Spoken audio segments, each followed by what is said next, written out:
Dr. Furhman and Cheryl Ivaniski, you are now live.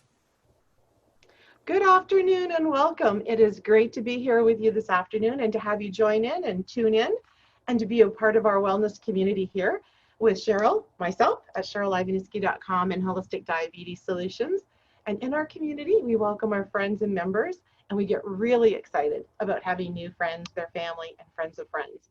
And why? It's because we love to share solutions. It's all about solutions, proven natural solutions that can help absolutely everyone with their health and healing. My name is Cheryl Ivaniski, and I'm coming to you live, hosting this broadcast today here on Facebook, and it will stream into other social media. And we have an exciting day coming and an exciting interview that's exclusive to us here. And I hope that you have your questions, and I hope you have your pens and papers, so get them ready. And I'm super excited about helping people, just as our guest is, because when you live with health challenges, as many of you do, and when you want answers, you're looking to the best resources to find them. And that's exactly what I was doing over 24, 25 years ago. And for those of you who don't know me or just getting to know me, I'll just take a minute to share a little bit about myself. And growing up, I was on an organic farm out in the country, very healthy, raised with my family, very active. And, I was a fitness trainer going to university, and everything was great. And on the go, and do all the time, I didn't realize the invisible stresses, like lack of sleep, for one, was a constant stress for my body until one day my body became so vulnerable, it wasn't able to combat viruses and stresses. And that actually left me on the very day of November 4th, 1995, as I was presenting to a group of doctors at a conference on preventive medicine. By the time I got back to my booth, it was about 1 minute, and the room went dark. My tongue froze, my cold sweats were running from me, and my knees buckled from me. And little did I know that I'd fallen into a coma, not because one organ blew out, but an organ and a gland. Now, 24 years later, I'm happy to say that through all those years, and what a life-altering experience, what it took to get my attention about what my health needed. And I don't ever want anyone to go through that. And what's great is now there's so many natural solutions that we can share. And that's why I'm so passionate about our next hour together, maybe a little bit more than that, because Dr. Joel Fuhrman is our exclusive guest today, and we are talking all about boosting your immune system, and all about his book on super immunity. And that warms my heart. So I want to say a little bit about Dr. Fuhrman because there's so much to say. But what I do want to say is Dr. Fuhrman is a medical doctor. He has accolades and awards that go over here. I think he's done, I'm not sure if it's 39 or 40, he can correct me, PBS specials on sharing health in the communities. And what he has done over the last 25 years is he has shown that it is possible to achieve sustainable weight loss and reverse heart disease, diabetes, and I know many of you here have diabetes, and even looked at designing to prevent cancer, prolong life and longevity. So that's what is so exciting about today. Dr. Fuhrman is a graduate from the University of Pennsylvania, Perelman School of Medicine, 1988. And he received the St. Joseph's Family Practice Resident Teaching Award for his contribution to education for family practice residents. But what's really cool is what happens next, because not just this, but C3 Cardiology Global Health Award teaching cardiologists nutritional science, which is pretty amazing, since in our traditional models, nutrition isn't that much looked at. So what a contribution that is. In addition, Dr. Joel Fuhrman has a wellness center in New Jersey, and based on appointment coming there and with what's going on right now, that's all about the local practice in New Jersey, and probably even telecare at this point. But the biggest contribution, I think, and Dr. Fuhrman and I have talked about this before, is his retreats in San Diego, where you can come from anywhere from 4 weeks to 12 weeks and have a complete health redo, reset, refresh, restore, restart. and that's really exciting. So we'll learn all about this. I'm going to also say, because I know that there's athletes and mountain climbers on this Facebook Live today too, is that Dr. Joel Furhman has also been a former world-class figure skater, placed second in the U.S. National Pairs Championships in 1973 and in the World Professional Pairs Skating Championship. Now, when it comes to nutritional expertise, there's athletes, there's champions, there's all levels of wellness and all levels of clients that Dr. Furhman's worked with. So what I would love for you to do is meet Dr. Joel Furhman right now. Get ready to ask your burning questions a little later in the broadcast. And let's welcome you. Good afternoon. Hi, Cheryl. Hi, everybody. Great to be here. Happy to talk with you today. Well, we are so glad that you are here, and we're excited because out of all the times in history and in life for right now, it's everyone's looking for how to boost their immune system. So when you were talking and when we learned more about what your book offers, the book called Super Immunity, this is so timely. And that's what we talked about yesterday, actually, when we were speaking. So building strong immunity is something that everybody's looking at right now in these times, whether they feel that they have all the health in the world and those who have immunocompromised systems. So what are your thoughts right now on the current COVID-19 and how worried should people be? Well, as you're probably aware, I've been screaming this from the rooftops for decades already, that you don't have to get cancer, you don't have to have a heart attack or a stroke. And nutritional science has made such incredible advances that we have an unprecedented opportunity in human history to live longer and healthier than ever before. People can get rid of their type 2 diabetes, they can get rid of their high blood pressure, they can get to a favorable weight, and we can win the war on cancer. And my point right now is a lot of people listen, but a lot of people don't. And if you haven't listened before, this is the time to listen, because it's not only just having serious diseases that increase your risk of having death from the coronavirus, a serious injury from it. It's that your immune system makes this doesn't even have to be much suffering. You don't have to be in a hospital and get intubated. You don't have to have anything frighteningly horrible happen to you. The coronavirus can be a minor disease or nothing at all if we have good immune support. So if you haven't taken this message fully and put it fully in action in the past, now's the time to do it, because this virus doesn't stand a chance against a strong immune system. The message here is that the reason the virus appears so harmful and so deadly is because we have so many people that are eating poorly, that are overweight, and who have messed up their white blood cell activity because of eating improperly. And that when you're overweight, you have a suppressed immune system. And even if you don't have diabetes, being overweight, because fat cells spew out cytokines and lipokines and more inflammatory species because fat cells are a poor oxygenated tissue. So if you're significantly overweight, then your immune system is suppressed. And within a few weeks of dropping some body weight, and if you're steadily losing weight and moving towards your ideal weight, you're going to immediately have better immune system function, number one. Number two, by eating the right foods that have anti-cancer effects, the same foods that have anti-cancer effects support proper function of the immune system to protect us against viral replication and viral invasion. What I'm saying right now is that the danger of a virus, and even of a novel virus, even of a highly infectious virus like the COVID-19 virus, the risk of that and the risk of getting a serious infection is proportional to, one, the size of the viron exposure. In other words, what's the load of virons you were exposed to?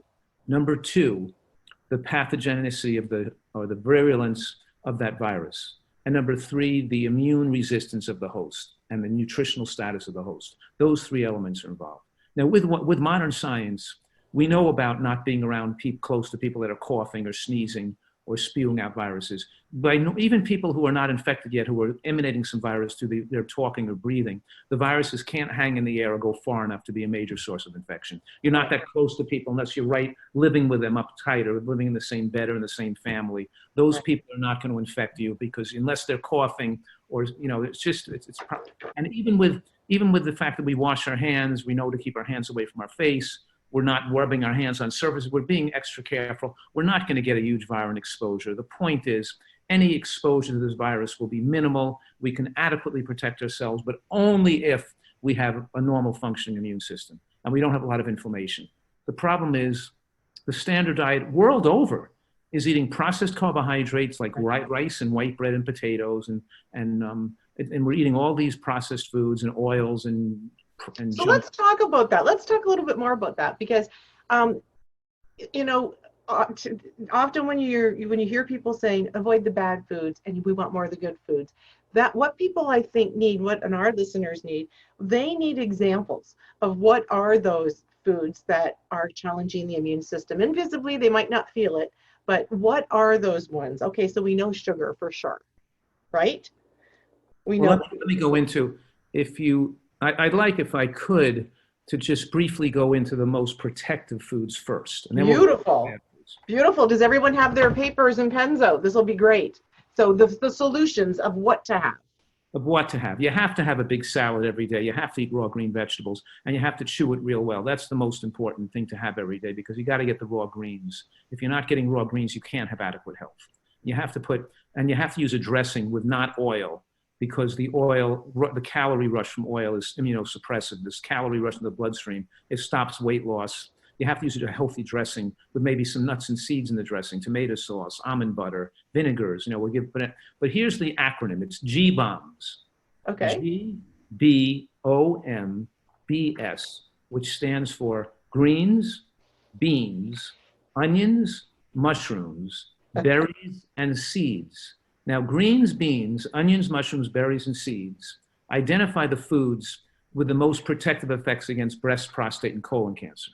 Now, they're the same immune system that protects us against cancer, activates our immune system to not only effectively fight off viral invasion and viral replication, but prevent cytokine storm and too much of an excessive reaction, causing too much inflammation in the body in response to a viral proliferation. Yes. The point is, we can throw a dart at any of those foods, talk in more depth about how mushrooms do it, how green vegetables do it. Yeah. But the first application is that your lunch should be a big salad with green vegetables and raw onion or scallion, maybe tomatoes, maybe whatever you want to put in there, a dressing made with nuts and seeds, such as oranges, apple cider vinegar or blood orange vinegar, and some sesame seeds or cashews, or lemon, or tomato sauce with roasted garlic and an almond butter, a little almond butter and balsamic or fig vinegar. In other words, we have to make a healthy dressing for it. You make a big pot of vegetable bean soup on the weekend that includes in the vegetable juices and the onions and the mushrooms and the beans. And of course, we're talking about people, if they've been eating poorly and they have been eating processed foods and mostly animal products and not enough vegetables, initially, to halt coronavirus as quick as we can, they should be making a glass of vegetable juice where they put in 1/3 lettuce to green lettuce, 1/3 cruciferous green, such as bok choy or cabbage, and 1/3 carrot or beet for sweetness and flavoring, put a little lemon, to do that cocktail, that immune supporting cocktail now. Because that's for people who don't have the carotenoid infiltration of their skin, and they've been eating a diet of like meats and sweets. And we'll talk about those harmful foods and how they destroy us. But the point is that your lunch should be a big salad, a bowl of vegetable bean soup, and a piece of fruit. Your breakfast should be a little bit of whole grain like quinoa with some seeds like flax or chia, with berries and, or some low sugar fruits or something like that. Would oatmeal be an option, Dr. Furhman? Certainly, oatmeal or steel cut oats, something like that. But I don't use a lot of oats because I want to have room to get the berries and the seeds in there. So I'll use maybe the almond hemp milk with some seeds and berries with a little bit of oats or something. But the main meal is the lunch, getting the big salad. The mantra here is have a big salad once a day. That's very important. Have a salad once a day and a serving of beans of onions and mushrooms. And the onions have to be eaten. Some onions should be eaten raw in the salad or scallion raw. And the mushrooms should be predominantly cooked, not raw. So we should have both raw greens and cooked greens. So the cooked asparagus, the cooked artichokes, the cooked string beans, the cooked broccoli with, blanched or water sauteed or steamed onions and mushrooms. So it's onions, mushrooms, and greens, because those foods have the most compounds that activate the immune system, like Okay. quercetin. Quercetin in green vegetables, onions, and beans are very important, but the quercetin you take from a pill isn't going to benefit you as much as the quercetin in the natural combination of all the carotenoids it comes with in natural foods that make all this work synergistically together. Yes, right, right. So And that's the whole thing about absorption too, right? that's right. That means that how well you chew that salad is incredibly important, because in the cell wall of those vegetables houses that myrosinase enzyme.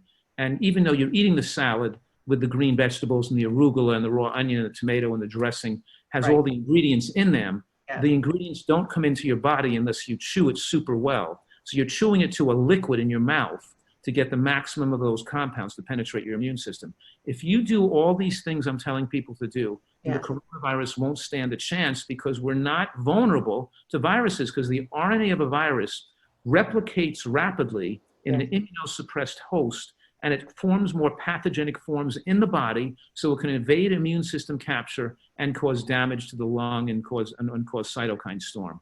With our normal defenses intact, this virus is not going to stand a chance like it does in younger people and healthier people and people who are eating right. What I'm saying right now is whether you're 60 or 70 or 80 or 90, age is not important about as it is what you put in your mouth that suppresses immunity. Right now, people thinking people are sick and elderly are more at risk, and that looks that way because those are people who've eaten poorly for many, many years, and the effects of their diseases were allowed to get worse and worse. And we could stop that process going in the opposite direction right now.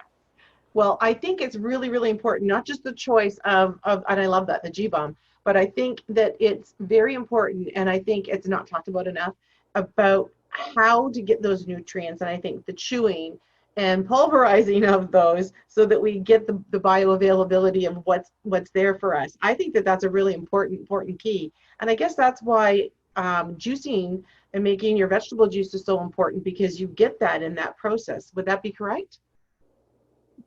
Yes, that's true. The vegetable juicing is important because, let's say, if you measured my skin carotenoid score on a scanner, then you'd find my level be very high, or people have been eating this way for years.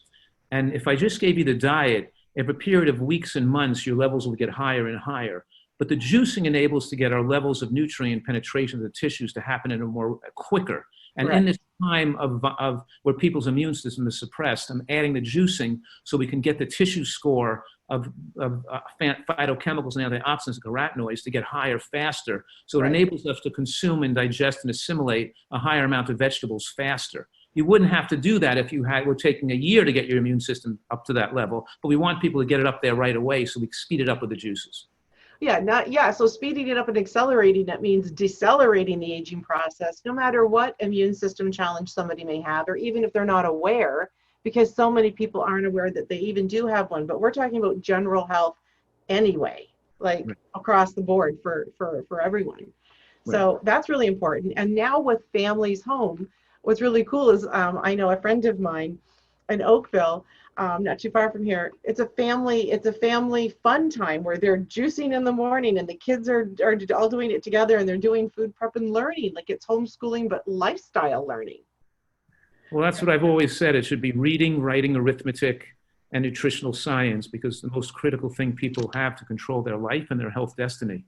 It's all about having an extended play span, being able to live your life without fear, not being sick with chronic diseases, because my message is these diseases are reversible. You can make complete recoveries from them with nutritional excellence, and taking drugs to control your symptoms enable you and make you think you're okay because your blood pressure looks good, your blood sugar looks good, your cholesterol looks good, and it enables you to keep eating poorly while the pathologies advance and while you advance the problems. What I'm saying is get totally well. If you're a type 2 diabetic, move to see that you can get less and less medication and get totally off them, and get rid of your diabetes, get rid of your high blood pressure, get rid of your high cholesterol, so you don't need those medications anymore. Absolutely. Really get well. And if you have psoriasis, lupus, these diseases, asthma, chronic headaches, these diseases are reversible. So don't be satisfied with being ill. Take charge of your health destiny. What brings it into light right now with the coronavirus is how many sick people we had that allowed them to be so vulnerable and just didn't do anything about it until this crisis hit. And if anything, this could be a wake-up call. Take charge now and get well. No, absolutely. And I think this is the time. I think the universe and Mother Nature is more than shaking her hand, because when we're on the go, go, go, do, it's often we don't realize the patterns and habits that we're into, and it just becomes a normal okay. When in fact the body is not a normal okay. But you know what? The last thing we want is a surprise. Oh, I was doing fine until. We want to really maintain that health because, as you said, and I think one of the key words you said is prevention. Everything is preventable. Oh, almost everything is preventable. I was reading in your book earlier about some immune system challenges, but when we talk about those, it's like what power we can have with those as well, because we can avoid all kinds of complications. I know that you were talking earlier and you were saying some people feel things, consequences of ill health are inevitable. But clearly, with all of your clients and your patients and your retreats and your success results, that is absolutely not true. People don't have to wait for inevitable consequences. They can manage that and start that today. That's right. I think I'm being clear about that, that you don't have to be sick and people can get off their medications and get well, and they can really we have an unprecedented opportunity to be healthier than ever before in human history, because we have access to a wide variety of superfoods that protect us, that give us such good immune protection, that also make us age slower. And I'm also saying that we can choose the worst diet in the world too, if we choose to. We have a great opportunity, and those unhealthy foods are addicting. And the addictive nature of those unhealthy foods make it difficult for people to change. And some people are listening to this and they're saying, you know, oh, I know I should be eating healthier. I know I should be losing weight, but I can't control my appetite. I can't control my food cravings. I can't control the foods I want to eat. And you asked me earlier, what are the most dangerous foods people eat? And I want to weave that answer into the idea that when you eat processed foods and when you eat fried foods and foods with a high glycemic index, both oil and sugars rush into the bloodstream very rapidly. And the flood of calories in the bloodstream very rapidly from a high glycemic carbohydrate, like white flour and white rice, or like oil and fried foods, they stimulate dopamine receptors in the brain. And they make you gradually dopamine insensitive and desirous of more calories and desirous of stimulation. And they also make you feel wasted and wiped and fatigued with mental fog and shakiness when you don't eat them anymore. In other words, when you're trying to reduce calories or trying to cut out the junk food, you feel worse temporarily, not better. And people think they feel better with more meat and cheese and more bread or whatever it is, because it's a temporary comfort thought in their mind. Right. If they're eating healthily, they feel worse, not better. It's withdrawal from their toxic diet. So there's a lot of information that people have to learn here. And we're talking right now that, I mean, look at the massive brainwashing that's occurred, that people think that oil is health food. They think they can pour olive oil on their food or coconut oil, and that's going to maintain their weight and interfere with their weight, halt their weight loss, and stop. And they're going to think that's a health food. You know what I mean? They think they've been misinformed by the media and by the economic power and social power of these major food industry to think what they're thinking is healthy, while they stay overweight and they stay sickly, and they think they're, quote, eating healthfully. You know, so they've been given the wrong information, and that's part of it. Well, you know, I know that people go to food for comfort all the time. And so what about people with food addictions who are already, you know, challenged with their health, whether they're overweight or not, and they're just not well, their energy's low? And like the people with addictions, what can you say how can you speak to them? Well, I think that's what I've devoted my career to over the last 3 decades, is that a lot of people know they should quit smoking, but don't quit smoking. They still smoke. And they know they should quit. And a lot of people know they should lose weight and eat healthy, and they're sickly and know they should get better. But they don't seem to be able to do it because, you know, food is the most ubiquitous addiction. And these processed foods people have been addicted to, fast food, commercial baked goods, you know, baked products, baked flour products, cooking in oil, you know, eating meats and cheese, you know, too much meats and cheeses, not living mostly on vegetables and beans and fruit. But in any case, they don't enjoy eating that way. They feel too ill if they eat that way. They don't understand. They have to really learn this information in more depth to understand how to get rid of their food addiction. Because what I'm saying right now is that when you eat the wrong foods and you try to reduce calories to lose weight, it's impossible. become the wrong foods when you don't have an adequate both amount of nutrients in your tissues and variety of nutrients in your tissues. You build up too much reactive oxygen species and too much advanced glycation end products. You build up too much noxious compounds in your tissues that make you feel ill when you're not digesting food. And then the illness is relieved by eating more food. So you become a calorie consuming monster. The diet and losing to a favorable weight or getting rid of your diabetes is never going to work when you're trying to reduce calories willy-nilly without focusing on consuming sufficient green vegetables. Green vegetables are the secret, especially having that big salad, to having enough raw greens. And then we're talking about adding cooked greens like asparagus and artichokes and string beans and broccoli with cooked mushrooms and cooked onion in there too. That the cooked mushrooms have effect to reduce appetite, reduce diabetic parameters, improve the growth of the good bacteria in the gut that slows the excursion of glucose to the digestive tract wall. It's not just trying to cut back on calories. That's not going to work with a food addict.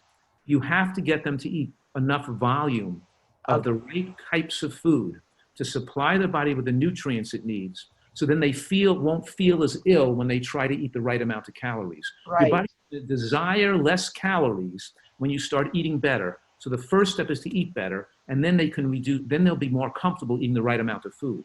They can't, you have to do this in combination, and people have to understand that there's going to be a period of time of discomfort, like any other addictive for a week or two when you first start out. You're not going to feel better right away, but now's the time to start. You don't get something for nothing. It takes some effort. People have to learn about this. And for those people who have medical conditions and are severely addicted, that's why obviously I have a retreat where people who come and stay here and have enforced abstinence against those toxic foods and learn the great recipes with my famous chefs and learn and spend time without those addictive foods in their face, in their poor negative environments at home. So they're no longer craving those foods. So then when they leave, they're no longer going to desire them anymore.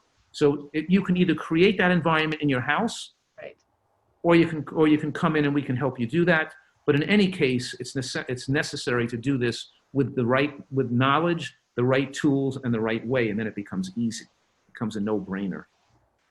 Well, and that is what it needs to become, because it needs to be first nature. Our bodies want to be in homeostasis. They know what balance, like our bodies know what balance feels like. And we need to fuel it. We need to give it, we're not going to put sugar in our gas tank and expect our cars to perform. So, we have to look at the high octane fuels that are going to give us the ability to live not just longer, but a whole heck of a lot better with high energy in the meantime, and the ability to ward off whatever comes our way. Like you said, if you have a strong immune system, it doesn't matter what virus is out there, because it's like you're arming yourself, and that is your best defense. So you are so passionate about what you do. I want you to share with us how you became so passionate about this. Was there an experience, or what attracted you so much to, and I'm going to term your term, nutritarian living? Why don't you talk to us? I'm sorry, there's too much noise. Let me close my door. I'm sorry. Sure.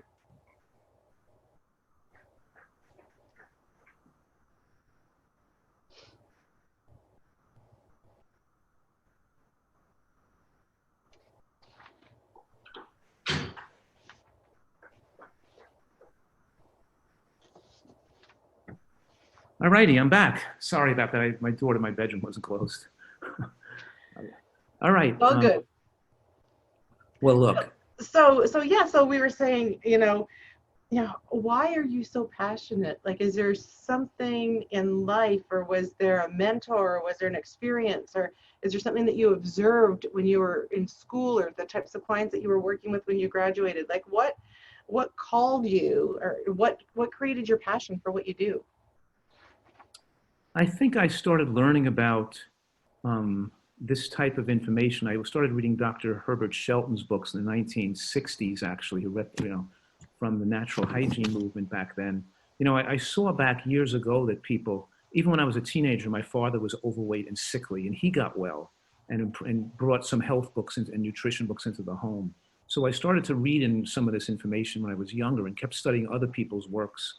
And then I And I think in my early 20s, when I left my skating career and realized, and I was in my family's shoe business, I realized that my passion really was about this nutritional science, that being a doctor who would be specializing in nutrition could then affect so many people for the better. And I just felt it would be so rewarding to watch people get well. And back then, I didn't really think I'd have the microphone with my television shows and to be able to affect millions of people with best-selling books. I didn't think about that. I just thought the good feeling and the reward I would have from being able to work one-on-one with people and helping them get well. And over my last 30 years of being a medical doctor specializing in nutrition, watching people get well from serious illnesses, whether it's chronic headaches or psoriasis or lupus or getting rid of their diabetes, it's just been so incredibly rewarding to watch individuals make miraculous recoveries. Even people who've dropped 50 pounds, 100 pounds, 150 pounds, 200 pounds, and kept their weight off, for years and years and would never even think of going back, because this way of eating and living becomes more enjoyable and they become passionate about it. And I've sparked people to get superpowers. The superpowers of it's like putting the oxygen mask on yourself first and getting great health, and then they're now radiating out and helping others in their families and their communities for other people like yourself to help others. So it's just, I feel very blessed that I've had the opportunity to teach nutritional science, encourage other people to do so, and spread the message so that we've helped a lot of people not suffer, because there's so much needless suffering going on and tragedies occurring all around us. Young women die of lupus. Yes. And young women die of breast cancer, and young people have strokes and are put in nursing homes too. It's not just the elderly. And then we have people of all ages even dying of coronavirus. That doesn't have to happen. We could have, it just shows how nutritionally ignorant our population is. So I'm passionate and I'm enthusiastic because I know what nutritional excellence can do. I've seen the miracles. I've seen the disease reversals. I've seen the protection. And I know that and that's my message here, is that we have a miraculous self-healing body that can repair itself, heal itself from serious illnesses. And certainly the coronavirus is nothing to fear when your immune system is strong and powerful.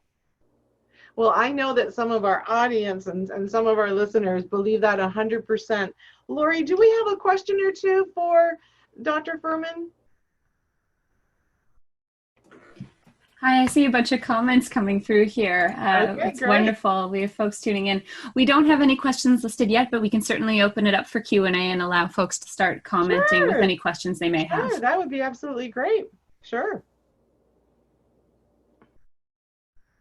I see one question come up here. You mentioned earlier, Dr. Furhman, about those onions or those vegetables that need to be cooked as opposed to those that need to be eaten raw for benefits. Can you expand on that a little bit? Yes, thank you. Good question. The two vegetables you get the most benefit raw are leafy greens, like cruciferous green vegetables. Of course, lettuces, but the cruciferous is important to eat some every day, like arugula, or watercress, and bok choy, or cabbages, and kale, for example. So that you have some raw cruciferous. You also can have them cooked, but you have to have some raw. You should have some raw chewed very well each day, or juiced, or put into a blender or a smoothie. So having raw greens and some raw onion or scallion are very important, because the enzyme in the raw greens is called myrosinase, that's heat sensitive, and the enzyme in the onion or scallion is called alliinase, that's heat sensitive, that performs these anti-cancer compounds with chewing or crushing. The vegetables that should be eaten cooked, of course, are mushrooms and beans. Beans are not safe to eat raw. They should be well cooked for a long period of time till they're softened. And then there's no dangerous lectin activity or harmful lectin activity, and it increases the actual beneficial of short resistant starches and the bacteria, fueling the healthy bacteria from the beans. And mushrooms have a mild carcinogen called agarotine, which blows off with a minimal cooking, walking in water or steaming or stewing or dipping in blanching or cooking in a stew or a soup. But we want people to eat mushrooms, and we want them to eat different varieties of mushrooms. The cheap white button, portobello, cremini, but also the shiitake and other trumpet and other mushrooms. If their immune system, if they want extra immune support, they should take a mixed mushroom extract of 10 different super mushrooms, which obviously I have people with more instruction on more products like that on my website.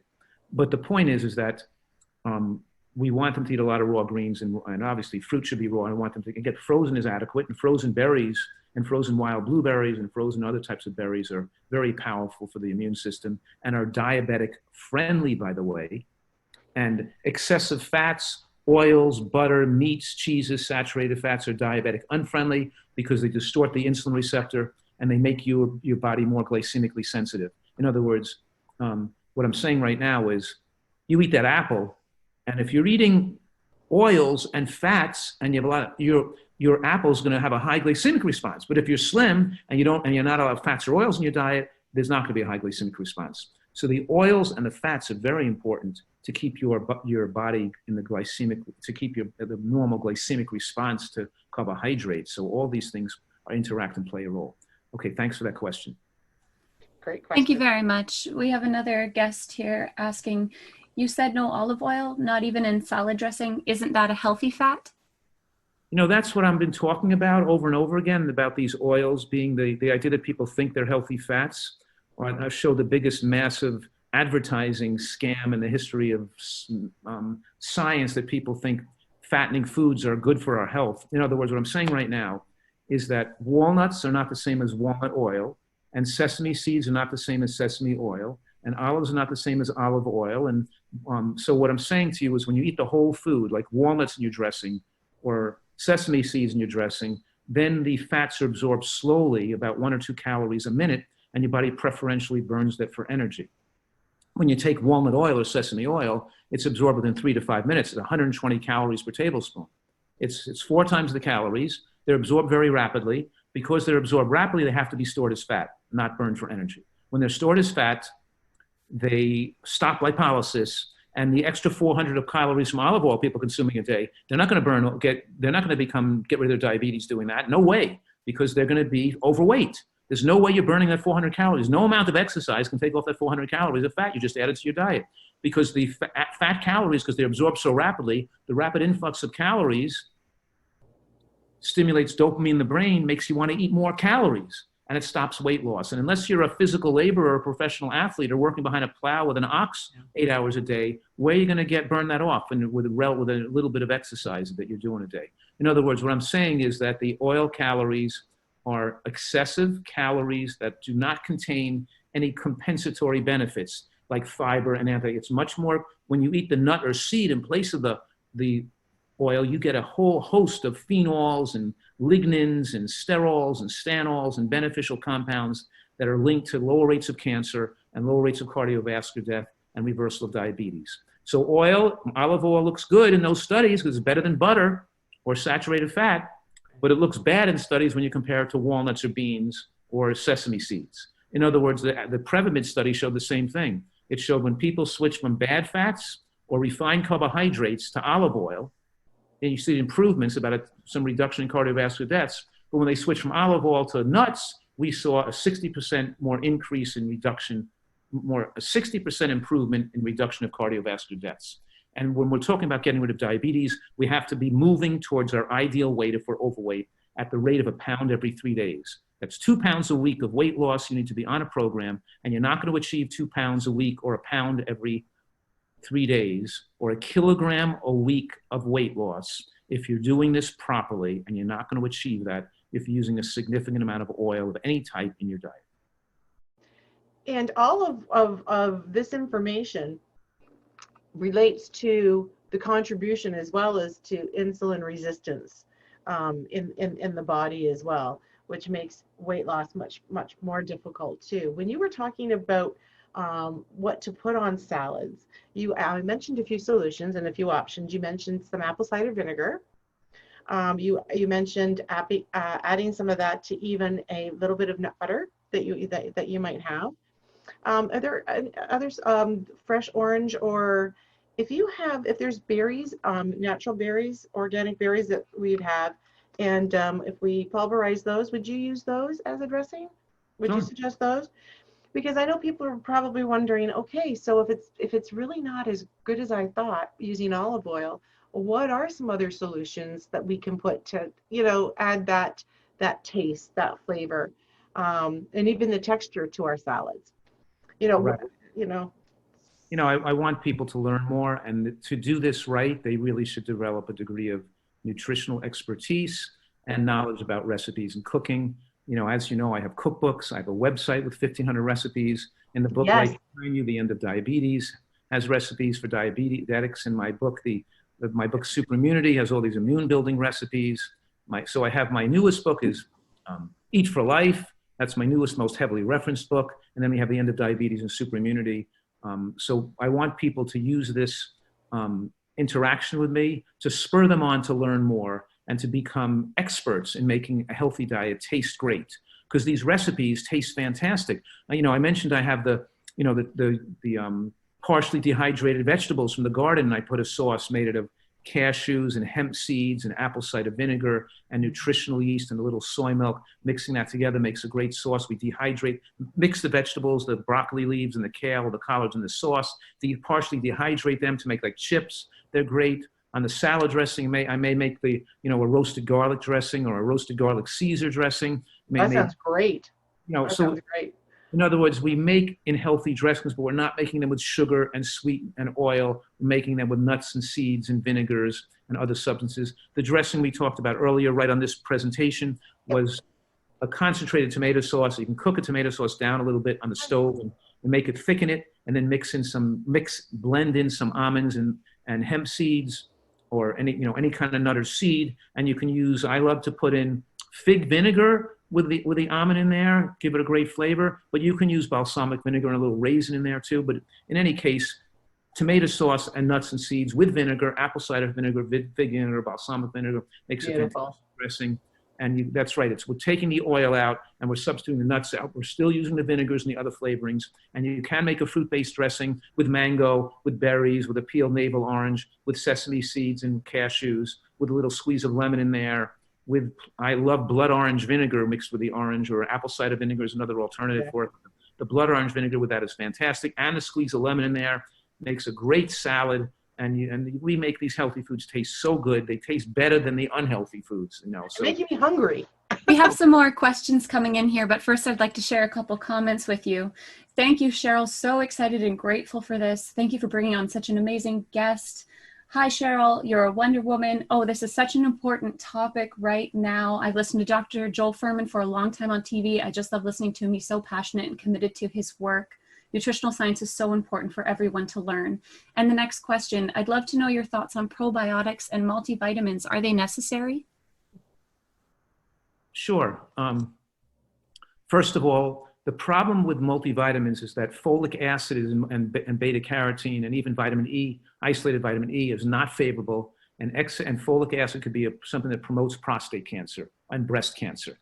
So yes, it's important to take maybe some extra B12, zinc, vitamin D, especially if we're not getting enough sunshine. So B12, zinc, and vitamin D are adequate. I mean, I do have a multivitamin which doesn't have the bad stuff in it. That's why I started having some available on my website, which has the D and the B12 and the zinc and the K2 and the iodine without having the other stuff that's synthetic and that could be unnecessary. But you could take your own B12, zinc, and vitamin D, and iodine, if you know. So that's the important thing. The other thing is that a little bit of extra DHA or EPA, a little bit of those fish oil, and they make vegan sources of DPA and DHA fish oil too, that to make sure you're not, when you cut all the seafood out, or if you're not eating animal products with DHA, there's a percentage of the population where their omega-3 index can get too low and make them at risk of getting dementia or other neurologic problems from being DHA deficient. So those are the things we're watching for supplementally to help people supplement conservatively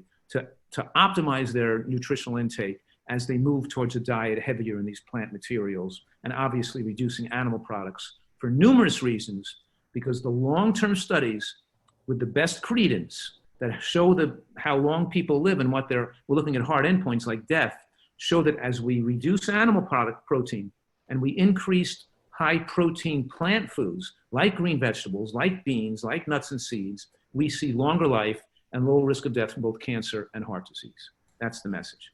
Thank you. And one viewer says, that's so awesome to know that if our immune system is good, we don't have to worry about the virus. I'm just having my juice right now for lunch. And another viewer asks, what are the supplements that you would recommend for type 1 diabetes to protect the immune system? Well, you know, the major issue, so I'm making this radical claim here.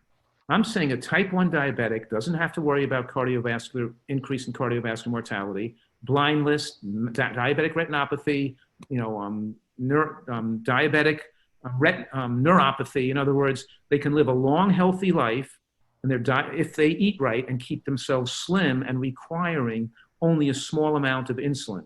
In other words, if they're only using between 20 and let's say 35 units of insulin a day, and they're slim, they can have a normal lifespan. But this idea that diabetologists and endocrinologists are telling people, eat whatever you want and count your carbohydrates and just use more insulin, even if you have to take 50 or 60 or 70 units a day, and watch your glucose control, that's the formula for an early death. Because it's not the type 1 diabetes that causes the premature death. It's the excessive use of insulin, and it's developing insulin resistance as a type 1 that causes the premature death. I have a friend of mine who's a type 1 diabetic who had to quit his job as an anesthesiologist because he could be weakening and having highs and lows, and he couldn't focus. Dropped like 50 pounds, became ripped, and he's only using like 25 units of insulin a day as a type 1, where he used to use 75 units as a type 1. And he doesn't get highs and lows anymore. He's back to work, taking care of people in the hospital in great health. Yes, I'm saying that diabetes doesn't have to be type 2 or type 1 diabetes. Doesn't have to be a death sentence or shorten your lifespan if you do this right. And the type 1s shouldn't be fearful of their health if they live properly, but it's a reason that's more important to follow this program and not think it's not applicable to them because their diabetes is not totally reversible. You see, a type 2 can become non-diabetic. A type 1 can't become totally non-diabetic. They're going to still require some insulin. But I'm saying we still have to get them in great health and get them slim and healthy, and we have to limit their insulin they need, and that's going to get them in superior health and make them protected against diseases. I actually totally 1,000,000% support that, because as a woman living vibrantly well with type 1 diabetes and looking at the amount of insulin that I take, which is not very much, it's in the 20s and 30s, the odd time the low 40s. But when I'm looking at that, see in like you were saying, in internal medicine and in general medicine, it's like whether you're type 1 or type 2, it's take more medications to compensate or take more insulin to compensate. And that is just not working. And that is what contributes to the complications. Right. So you have to limit your insulin and live your lifestyle so you don't require more insulin. And, right. And all these people have to get to their perfect weight. So I'm saying something really radical here. I'm saying you're not a nutritarian unless you're at your ideal weight, or if you're overweight, then you're moving in the direction of that ideal weight. And as you're moving in the direction of the ideal weight, you also see insulin resistance goes down, aromatase excitation goes down, the reactive oxygen species decreases, the body stops producing so much cytokines and inflammation, and the white blood cell counts lower. In other words, the battery in the flashlight loses its charge and keep it turned on all the time. The minute you start eating the right foods and the right amount of calories for your body and not eating like other Americans eat, you're not going to require as many drugs, and the transformation to better health happens so quickly. Even if you're overweight, you start getting rid of your diabetes, even while you still have excess weight on your body, if you do this right. If you're type 2, that is. And if you're type 1, then you can stabilize your insulin. And I'm suggesting that the type 1 should not be moving their insulin up and down hardly at all. They should fixate, they should get at the optimal level, and they should moderate their diet and their exercise so they don't require more insulin. They shouldn't keep moving it up to enable them, right? We should keep on that. They should be maybe taking a certain amount of long acting, a certain amount of short acting with every meal, low amounts, and they should eat right and not require more than that. And that's how I work with my type 1s, and they become ripped and thin and strong and healthy. And very careful monitoring throughout that process, which is really great, which leads us into what's coming up next week. And something else I want to share with you with Dr. Fuhrman. So next week, if you haven't heard, is our No BS Blood Sugar, Diabetes, and the Chaos Challenge. We're having 5 days from April 15th to April 19th, where we are having a really great challenge each day. It's great for individuals, have your family, have your kids, have your friends join, because it's going to be fun, and it's going to be a life-giving tip every day that's all about preventing, restoring, and helping your immune system all along the way. So mark that down in your calendars, and I'm sure it'll be here in Facebook too, and that'll be great. Should we give them a little insight into what's coming up, Dr. Furman? Sure. Well, Dr. Furhman and I have been talking about doing a little mini series and doing a cooking demonstration and doing things that bring this conversation to life. And so we're looking at doing that mini series. We've talked about reassessing what the climate is like out in the world and travel in the next month or two. So you heard it here first, that there's some things upcoming. And there's also going to be the rescheduling of our upcoming conference that was rescheduled in April that we'll let you know about in the next week or two when we hear again what's going on in the climate, because Dr. Furhman's going to be joining us there as well. Isn't that right? I'm sure hoping so. It'll be a lot of fun to do that. I'm looking forward to all that. That is awesome. Is there any last comment or question? Because, you know, I'm so excited and I don't want anyone to miss out. So just before we wrap up, is there any last thought from anyone, Lori? Yes, we have a couple more still coming through. People are very excited about the challenge. Yes, no BS. We're all hungry for great, healthy foods. The challenge sounds great and I love the topic. Okay, we have one here for Dr. Furhman. You slightly mentioned that foods that are absorbed quickly could be bad. So would that include things like smoothies? Yes, thank you for the question. That's why in the smoothie, we use mostly greens and flax seeds, and we use a little bit of fruit or low sugar fruit like berries. We don't put a lot of fruit, a lot of tropical fruits or juices in the smoothies. You're not making apple juice and banana and mango smoothies with a little bit of greens. You're not juicing mostly vegetables. If we're using juicing or smoothies, we're not juicing mostly fruits. The fruits we're eating whole. If we're using a little bit of berry or a little bit of fruit in the smoothie, it's okay. In the juice, we prefer all vegetables and the only sweetener to come from a little carrot and beet, not to put apple. The problem with those commercial green juices made by commercial companies is they're 90% apple juice, and it's not favorable. The commercial smoothies you buy in smoothies out there in the restaurants or in the fast food smoothies is they're mostly apple juice or fruits or some kind of... Or pineapple juice or something. Pineapple juice or something, right. So but if you make your own, you could do it mostly vegetables. It's like having a blended salad. You don't have time to chew the salad today, so you're putting a little bit of orange in there or a little bit of berries in there. It's still mostly greens flavored with berry or orange and a little bit. So it's then the smoothie is okay because it's not a high glycemic smoothie.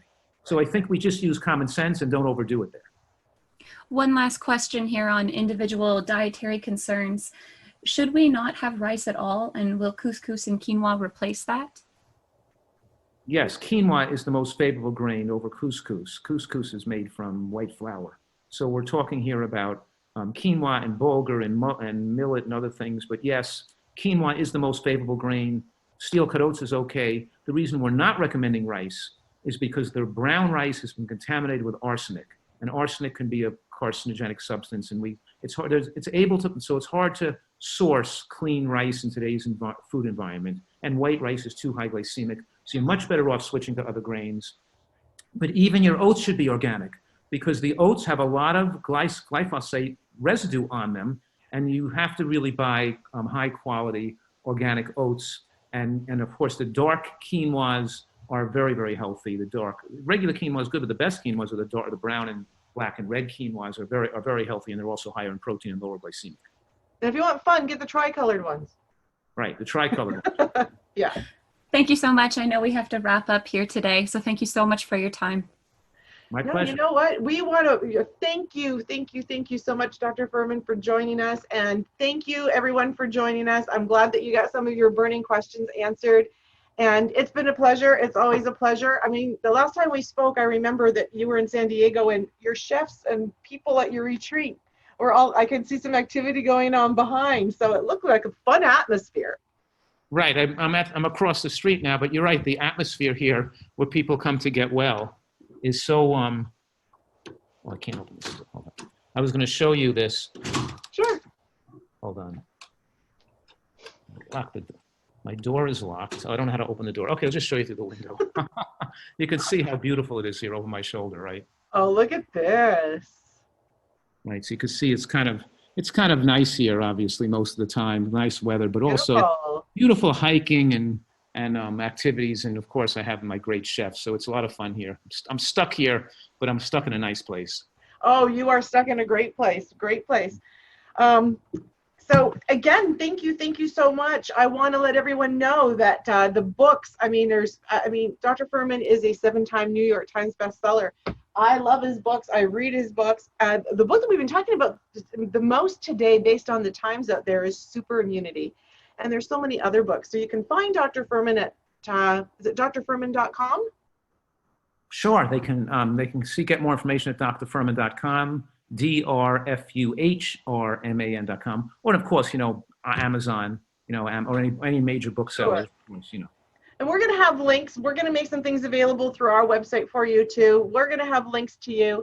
And you can, of course, get more information at CherylIvaniski.com and HolisticDiabetesSolutions.com. And we're going to have some fun with that. And we're going to actually have a mystery guest or two during that challenge. So you're going to want to tune in. And again, thank you so much, Dr. Furhman. It was a wonderful, wonderful having you. Best of health to all of you. Take care. Yes, everyone in excellent health.